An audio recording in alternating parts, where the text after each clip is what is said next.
Welcome to the Daily Influence, where our mission is to deliver a daily dose of positive influence that can uplift you personally or be shared within your sphere of influence. While not every episode may directly apply to your unique circumstances, we strive to provide insights and inspiration relevant to most people's daily, weekly, and monthly lives. Whether you are tuning in during the morning, noon, or night, the Daily Influence is here for you. Listen, share, and embrace the power of influence in your life. Hey everybody, Brian Smith here with the Iron Team series and your Daily Influence. Today we are going to be talking about the role that accountability has in achieving success. And being held accountable does help us to achieve success. It gives us some measurement of how we're doing and give us some push sometimes when we're not fulfilling the obligations that we've agreed to fulfill to reach certain goals in our areas of influence. But I want to walk us through how accountability is a pillar of trust and teamwork, in that it's a foundational element of trust within teams that people are going to get things done. And when people take ownership of their responsibilities, it fosters that environment where trust can thrive. Trust is the bedrock of effective teamwork, meaning that holding oneself accountable or being accountable will lead to better collaboration, better communication, and ultimately success, because people will work together if they trust together.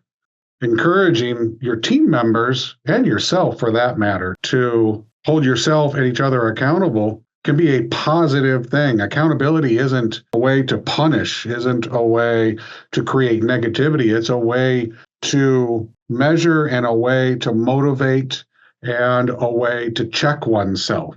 It's okay if you fail, if you hold yourself accountable to the failure. It's okay if you fail, but still move past the failure towards improvement to reach whatever goals you have individually or collectively. And when you have shared accountability, it strengthens the team's unity and will drive collective success.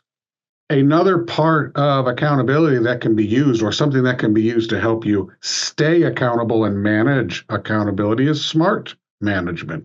And that's through using measured goals. If you can tie accountability directly to setting clear, measurable goals and setting up clear, measurable tactics, then within your area of influence, having a SMART management mentality, a SMART accountability mentality, will help you to reach and stay on that road to success. And if you don't recall, or if you're new to us, SMART is specific, measurable, achievable, relevant, and timely. And we use these to help us to communicate better, set proper goals, create and pivot into proper tactics, and manage our day-to-day lives.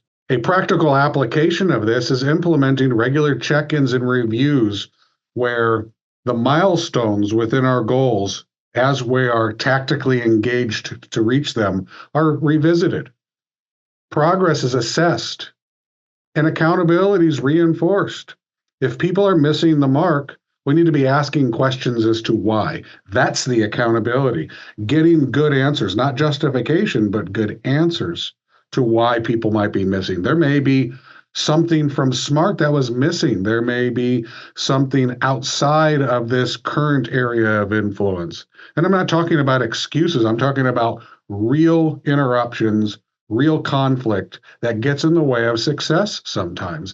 And understanding how those conflicts, how those disruptions can get in the way of goals and tactics is a part of the accountability process. It's a part of understanding what's going on in the ebb and flow of your organization. When we have this SMART approach and communicate in a smart way, we can use these distractions. We can use this information about our failures to learn how accountability can be part of our continuous improvement. Personal accountability is really, really important in organizational culture. If individuals singularly are taught to trust and hold themselves and their team members accountable in a way that isn't emotional, but that is in the spirit of improvement, in the spirit of success, then what we have is an organizational culture that's built on responsibility, integrity, and excellence. And if this is part of your core values, then the accountability is upholding them. That's what accountability is upholding those core values, holding us accountable to what we agree is going to be the way that we conduct ourselves and that we behave. A practical application of that is demonstrating that personal accountability, sharing with your team how you held yourself accountable, what you did, how you identified the issue, how you worked through the issue, created the improvement, and moved back into the tactics to reach the goal. And when you share that with each other and you learn from each other's accountability and the way that you tackle these issues, you grow together. And this organizational culture, accountability becomes part of it, a core value of that culture. This also means balancing accountability with empathy and support, because there are things that will get in the way of people. There are things that will get in the way of our policies and procedures into the mix of our tactics and disrupt our path to reach our goals. What's important is that while we hold people accountable, and it's critical to do that, that we understand and support them through those challenges. Failure can become very emotional. It can get people down. It can destroy morale, not just for the person who is failing, but for the people who rely on them. Tackling that emotion with empathy and balancing that empathy with support to understand what the failure was, how to help improve whatever caused the failure, or if there's nothing to be improved, maybe it's something that happened outside of the organization that is causing the disruption, then supporting them through that disruption, supporting them through whatever it is that's causing the issues will move us in the right direction. That's still accountability, but it's also teamwork, and it is supporting this culture of accountability and excellence that we get from these environments.